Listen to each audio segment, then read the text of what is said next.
नमस्कार दोस्तों, क्या आपको पता है कि दोबारा से दिल्ली में 5 सितंबर से लेकर 15 सितंबर के बीच तक लॉकडाउन लगने वाला है। और क्यों लॉकडाउन लगने वाला है, इसके पीछे क्या कारण है, क्या चीज़ें बंद रहेंगी, क्या खुली रहेंगी, सारी चीज़ों के बारे में हम डिटेल में बात करने वाले हैं।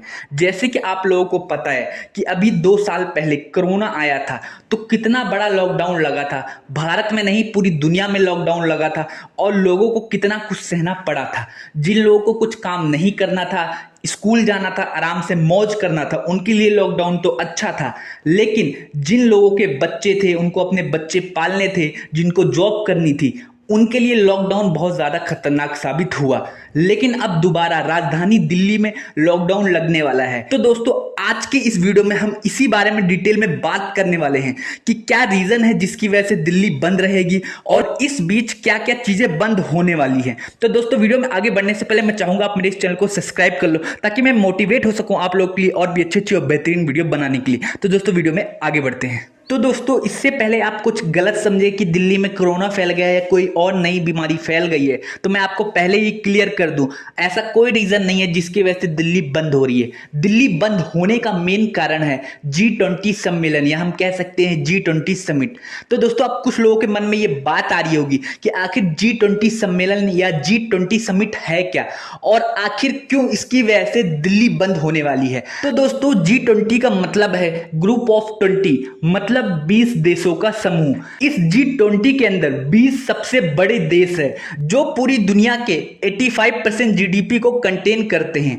इसके अलावा ये देश पूरी दुनिया के 60% से भी ज्यादा पॉपुलेशन को भी कंटेन करते हैं। तो आप समझ सकते हैं कि ये G20 सम्मेलन कितना बड़ा महत्वपूर्ण है और कितने बड़े बड़े और महारथी देश इसमें शामिल है।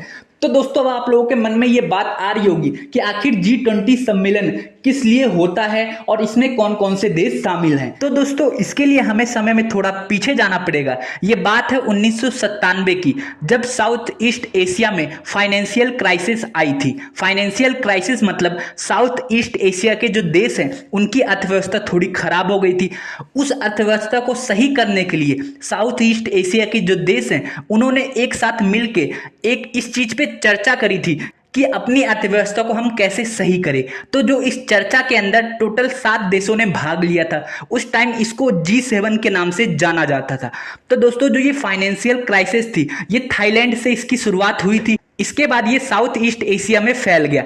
इसके बाद फिर जब G7 के देशों को लगा कि इसमें हमें और भी देशों को शामिल करना चाहिए, क्योंकि बहुत सारे नए नए देश इसमें उभर के बाहर आ रहे थे और भी बहुत सारे देशों को शामिल करना जरूरी था। फिर उसके बाद 1999 में कुछ और नए देशों को इसके साथ जोड़ लिया गया। इसके बाद फिर ये G20 सम्मेलन के नाम से जाने जाने लगा। तो दोस्तों, G20 के अंदर मेन जो देश हैं वो Australia, China, India, United Kingdom, America, Russia, Japan, Australia, Canada और भी बहुत सारे देश हैं इसके अंदर, जो कि मैं आपको लिस्ट दिखा देता हूं, आप वहां से पढ़ सकते हैं। तो दोस्तों, अब आप लोगों के मन में ये बात आ रही होगी कि आखिर ये कैसे डिसाइड होता है कि किस देश में G20 सम्मेलन होना है। तो दोस्तों, जितने भी G20 देश हैं, हर बार उनका सीरियल वाइज नंबर आता है और हर देश में ये चीज ऑर्गेनाइज करवाई जाती है। और इस बार 2023 में भारत का नंबर है, जिसकी वजह से भारत में G20 सम्मेलन हो रहा है। तो दोस्तों, इसको ऑर्गेनाइज करवाना कोई बच्चों का खेल नहीं है।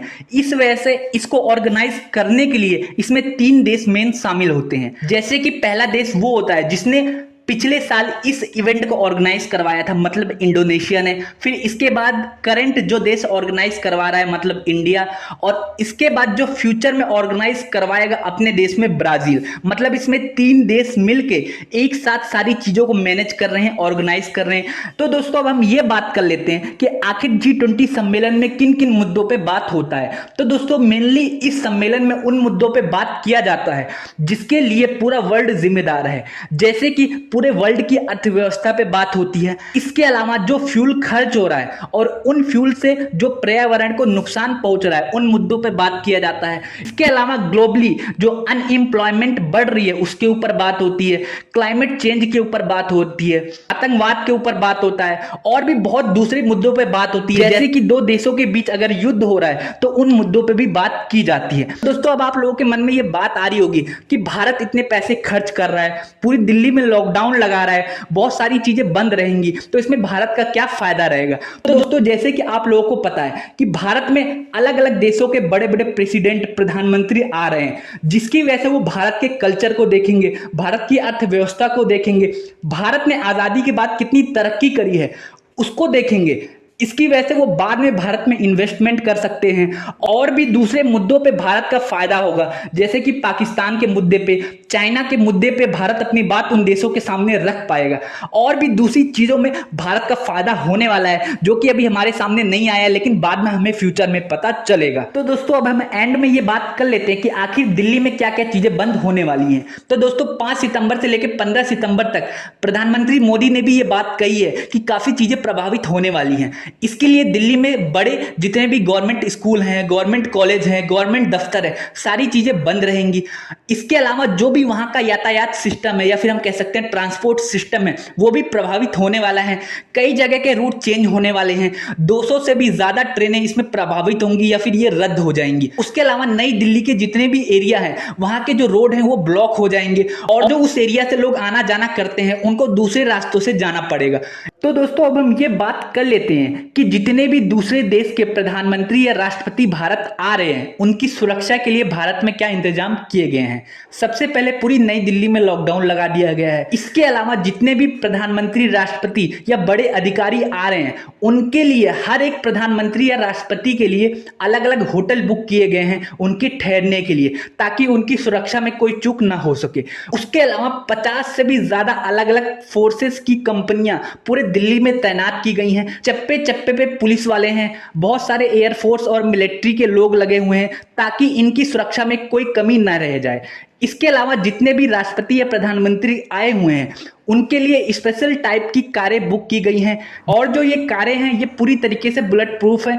इसके अलावा इनकी सिक्योरिटी के लिए जगह जगह पे कैमरे लगाए गए हैं और भी बहुत सारे ऐसे इंतजाम किए गए हैं जो खुफिया हैं और किसी को अभी इसके बारे में जानकारी नहीं है। तो दोस्तों अगर आप इस बीच दिल्ली में आना चाहते हैं तो आप अपना प्लान कैंसिल कर दो, हो सकता है आपको असुविधा का सामना करना पड़े।